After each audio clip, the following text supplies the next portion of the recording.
हतो अप्राप्स्यसि स्वर्गं जित्वा भोक्ष्यसि महिमं तस्मादुत्तिष्ठ कौन्तेय युद्धाय कृतनिश्चयम्।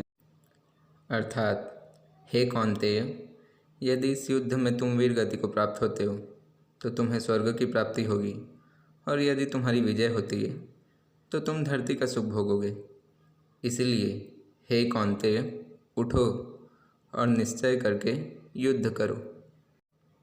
जो हुआ अच्छा हुआ, जो हो रहा है अच्छा हो रहा है, और जो होगा अच्छा होगा। ऐसा मैं नहीं कह रहा, ये बात आपने भी अनेकों बार श्रीमद् भगवद गीता के सार के रूप में कहीं ना कहीं सुनी होगी। जबकि श्रीमद् भगवद गीता में श्री कृष्ण द्वारा अर्जुन को ये बात कहीं भी सीधे तौर पे नहीं कही गई है। तो ये बात कहाँ से आई और इस बात में कितनी सच्चाई है, और क्या सच में ये श्रीमद् भगवद गीता का सार है, आज हम समझने की कोशिश करेंगे। लेकिन लॉ ऑफ कर्म को समझने से पहले आपको कर्म को समझना होगा, तभी आप समझ पाओगे कि कर्म कैसे काम करते हैं। श्री कृष्ण ने श्रीमद् भगवद गीता में कर्म को 3 भागों में बांटा है: कर्म, अकर्म और विकर्म। कर्म अर्थात कोई ऐसा कार्य जिसमें दूसरों का भला तो छुपा हो लेकिन अपना निजी स्वार्थ भी छुपा हो। मतलब जब भी आप कोई ऐसा कार्य करें जिसमें दूसरों का भला तो हो लेकिन वो कार्य आप किसी फ़ायदे के लिए या किसी फल की आशा से कर रहे हैं। वो फल की आशा वो उम्मीद, नाम, इज्जत, शोहरत या कुछ और भी हो सकता है। लेकिन समझने वाली बात यह है कि कर्म हमें बांधते हैं। उदाहरण देकर समझाता हूँ। यदि आप कोई भी कार्य फल की आशा से करेंगे, आउटकम की उम्मीद से करेंगे, तो आप फोकस्ड नहीं रह पाएंगे और जीत ना मिलने पर आपको दुख होगा। जीत की उम्मीद रखोगे तो हार का डर भी होगा। इसे ही कर्म में बंधना कहते हैं। दूसरा है विकर्म। जब हम कोई कार्य केवल अपने फ़ायदे के बारे में सोचकर करते हैं और दूसरों का नुकसान या फ़ायदा हमारे लिए मायने नहीं रखता, इसे विकर्म कहते हैं। तीसरा है अकर्म। जब हम कोई कार्य अपने बारे में ना सोचते हुए केवल समाज के भले के लिए करें तो वह अकर्म कहलाता है। अब आप बोलोगे ये कैसे संभव है? जब तक हम अपने फ़ायदे के बारे में ना सोचें तो हम कर्म कैसे करेंगे? लेकिन आपको ये बात ध्यान में रखना है कि आप इस समाज से हैं, ये समाज आपसे नहीं है। अकर्म ही श्रेष्ठ है क्योंकि इसमें हम बंधते नहीं हैं। ऐसा नहीं है कि अकर्म करने से हमारा फ़ायदा नहीं होता, फ़ायदा होता है, किंतु हम बिना फ़ायदे के बारे में सोचे फोकस्ड होकर कार्य कर पाते हैं, तो चिंता या डर हमें नहीं सताता और बेहतर परिणाम मिलते हैं। अब हम ये समझने की कोशिश करेंगे कि जो हुआ अच्छा हुआ, जो हो रहा है अच्छा हो रहा है, और जो होगा अच्छा होगा। इस बात में कितनी सच्चाई है, और क्या सच में ये बात श्रीमद् भगवद गीता का सार है। भले ही श्री कृष्ण द्वारा सीधे तौर पे ये बात कहीं भी नहीं कही गई है, किंतु अगर आप श्रीमद् भगवद गीता को ध्यान से व गहराई से समझोगे तो आप पाओगे कि ये बातें श्रीमद् भगवद गीता का सार है। जैसा कि पहले ही श्लोक में स्पष्ट किया जा चुका है, जो कि श्रीमद् भगवद गीता से लिया गया है कि हे कौन्तेय, यदि तुम वीर गति को प्राप्त होते हो तो तुम्हें स्वर्ग की प्राप्ति होगी, और यदि इस युद्ध में तुम्हारी विजय होती है तो तुम धरती का सुख भोगोगे। अर्थात निस्वार्थ कर्म करने से तुम्हें अच्छा ही फल मिलेगा, चाहे तुम्हारी विजय हो या पराजय। इसका ये मतलब बिल्कुल भी नहीं कि कोई क्राइम हो रहा है तो वो सही है या वो अच्छा हो रहा है। पहली बात तो आपको ये समझना ज़रूरी है कि क्राइम हो नहीं रहा है, क्राइम किया जा रहा है। तो क्राइम गलत ही है, जो गलत है वो गलत है, और उसके खिलाफ़ आवाज़ भी उठानी चाहिए। क्योंकि अगर आप गलत देखकर भी चुप रहते हो तो गलत करने वाले से ज़्यादा गलत आप हो जाते हो, और इससे क्राइम को भी बढ़ावा मिलता है। इस बात को बारीकी से समझना होगा क्योंकि बात बहुत ही गहरी है।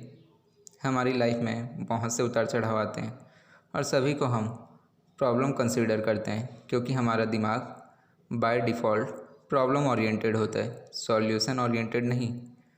सॉल्यूशन ओरिएंटेड बनाना पड़ता है। हम दिन से लेकर रात तक चिंताओं से घिरे रहते हैं और सिर्फ प्रॉब्लम्स को ही देखते हैं। आज जितने भी सक्सेसफुल लोग हैं अपने फील्ड में, ऐसा नहीं है कि उनकी लाइफ में कभी प्रॉब्लम नहीं आई है, और सामान्य से ज़्यादा आई है। लेकिन फ़र्क सिर्फ इतना है कि वो प्रॉब्लम को एज ए चैलेंज एक्सेप्ट किए और सॉल्यूशन ओरिएंटेड बन के उसका सॉल्यूशन निकालें। प्रॉब्लम में ही सॉल्यूशन होता है। अगर बेरोज़गारी है तो अपॉर्चुनिटी भी, महंगाई है तो पैसे भी, रात है तो दिन भी, ज़रूरत है तो बस नज़रिए को बदलने की। पहले आपको प्रॉब्लम और चैलेंज में फ़र्क समझना होगा, क्योंकि होता क्या है, प्रॉब्लम होती ही नहीं है। दरअसल हमारी लाइफ में बहुत सारे चैलेंजेस होते हैं और हम उनको प्रॉब्लम कंसीडर कर लेते हैं और उसको पकड़ के बैठ जाते हैं और फिर बोलते हैं कि हमारे साथ ही बुरा क्यों हो रहा है, दूसरों के साथ अच्छा क्यों हो रहा है। ऐसा नहीं है, इसको आपको समझना पड़ेगा। अगर मैं प्रॉब्लम को अपने एक्सपीरियंस से एक्सप्लेन करूँगा तो 2 तरीके से करूँगा। पहला, जिसका सॉल्यूशन किसी के पास भी अवेलेबल नहीं है, जैसे बाढ़, तूफ़ान, चक्रवात, मतलब प्राकृतिक आपदाएँ। ये प्रॉब्लम है क्योंकि इनका सॉल्यूशन किसी के पास भी अवेलेबल नहीं है। दूसरा, जहाँ हम हार मान जाएं, मतलब जहाँ पे अपन हार मान जाते हैं उसको आप प्रॉब्लम बोल सकते हो, लेकिन हार मानना या ना मानना ये तो आपके ऊपर है। अगर आप चैलेंज को प्रॉब्लम समझ लो और हार मान जाओ तो प्रॉब्लम नहीं हो जाती, वो तो चैलेंज ही हुआ। लेकिन बात सिर्फ इतनी सी है कि आप पहले हार मान गए। चैलेंजेस मीन्स जिसका सॉल्यूशन अवेलेबल है, जैसे नौकरी का जाना, किसी का साथ छोड़ देना, परीक्षा में फ़ेल हो जाना, ये सब प्रॉब्लम नहीं है, चैलेंजेस हैं। बहुत से लोग जो आज सक्सेसफुल हैं, ऐसा नहीं है कि उनकी लाइफ में ये सब प्रॉब्लम्स नहीं आए हैं, बस ये है कि वो इस प्रॉब्लम को पकड़ के नहीं बैठे, वो सिचुएशन को या भगवान को दोष नहीं दिए, चैलेंजेस को एज ए चैलेंज एक्सेप्ट किए और इनसे बाहर निकले। अब दूसरी बात पे आते हैं, जो कि बहुत ज़्यादा बोली जाती है कि बुरों के साथ अच्छा और अच्छों के साथ बुरा क्यों होता है। तो आपको एक बार पुनः विचार करना चाहिए, क्योंकि आप किसी भी बुरे व्यक्ति के साथ 24 घंटे तो नहीं रहते, तो आपको कैसे पता कि उसके साथ बुरा नहीं होता और सिर्फ अच्छा ही अच्छा होता है। और इसमें एक ये पॉइंट भी है कि अच्छों के साथ बुरा क्यों होता है। इसको समझने के लिए आपको अपनी लाइफ का एनालिसिस करना होगा। बहुत सी चीज़ें जो होती है, जब वो हो रही होती है तब हमें वो गलत लग रही होती है, लेकिन जब हम उस परिस्थिति को पार कर लेते हैं तो हमें पता लगता है कि जो हुआ वो अच्छे के लिए हुआ। हमारे सेंसेस, मतलब हमारी इंद्रियां, आँख, कान, नाक, मुंह, ये सब लिमिटेड हैं। लिमिटेड सुन सकते हैं, लिमिटेड देख सकते हैं। तो जब भी कुछ हो रहा होता है तो हम उसको एक ही डायरेक्शन से देखते हैं, उसको एक ही पॉइंट ऑफ व्यू से देखकर जज कर देते हैं। लेकिन जब हम बाद में, जब उसका रिज़ल्ट प्राप्त होता है, जब उसका आउटकम आता है, तो हमें पता चलता है कि जो हुआ अच्छे के लिए हुआ। इन बातों को हम कुछ उदाहरण के द्वारा समझने की कोशिश करते हैं। यदि एक और मैं आपको शक्कर और दूसरी ओर करेले का जूस दूं, तो आप किसका चयन करेंगे? मैं जानता हूँ अधिकांश लोगों को जवाब शक्कर होगा। क्यों? क्योंकि शक्कर मीठी होती है, खाने में अच्छी लगती है, और वहीं दूसरी ओर करेला और करेले का जूस कड़वा। लेकिन क्या शक्कर सेहत के लिए उत्तम है? क्या सेहत के लिए अच्छी है? या करेले का जूस अच्छा है? मैं जानता हूँ आपको जवाब मिल गया होगा, लेकिन एक और उदाहरण से समझते हैं। हमें सोना अच्छा लगता है कि एक्सरसाइज करना? सोना। लेकिन क्या सोना, टीवी देखना, ये सेहत के लिए अच्छा है कि एक्सरसाइज करना? इसको हम एक और एग्जांपल से समझते हैं। राम जी को वनवास मिला, जबकि राम जी ने तो कभी भी किसी के साथ कुछ भी गलत नहीं किया था। लेकिन अगर आप पूरी परिस्थिति का मूल्यांकन करोगे तो आप पाओगे कि यदि राम जी को वनवास नहीं मिलता तो अनेक असुरों का पाप बढ़ता जाता और उनका वध नहीं हो पाता। और केवल यही नहीं, हमें अनेक तीर्थ स्थल ना मिल पाते, जो कि श्री राम व माता सीता के वनवास के कारण उनके श्री चरणों के धरती पर पड़ने की वजह से हमें मिले।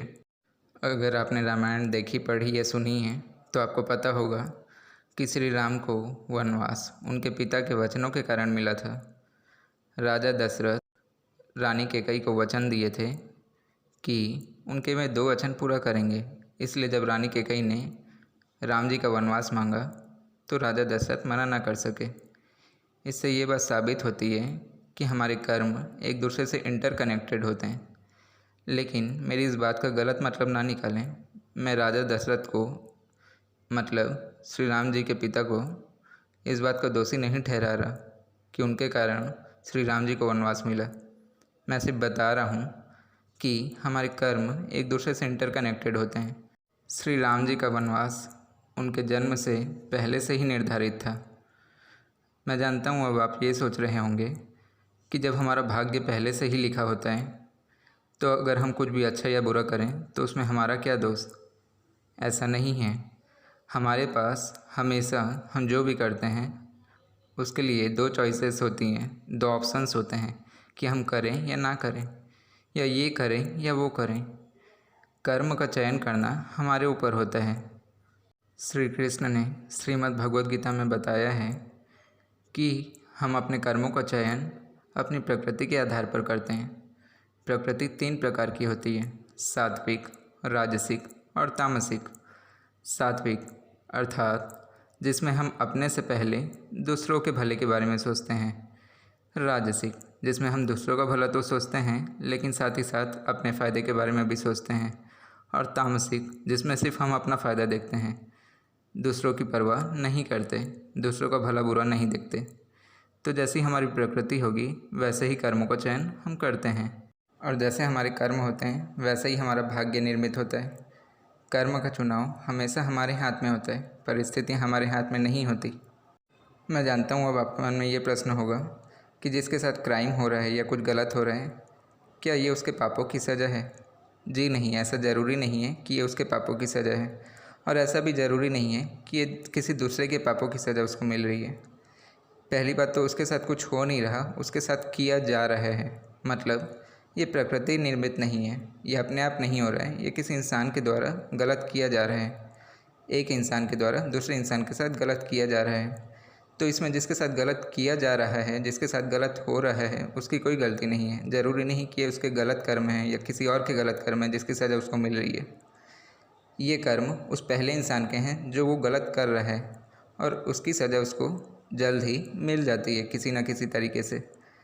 मैंने बहुत ही सरल शब्दों में समझाने की कोशिश की है कि कर्म क्या होते हैं, कर्म कैसे काम करते हैं, और लॉ ऑफ कर्मा क्या है। उम्मीद करता हूँ आपको समझ में आया होगा। जय श्री कृष्ण।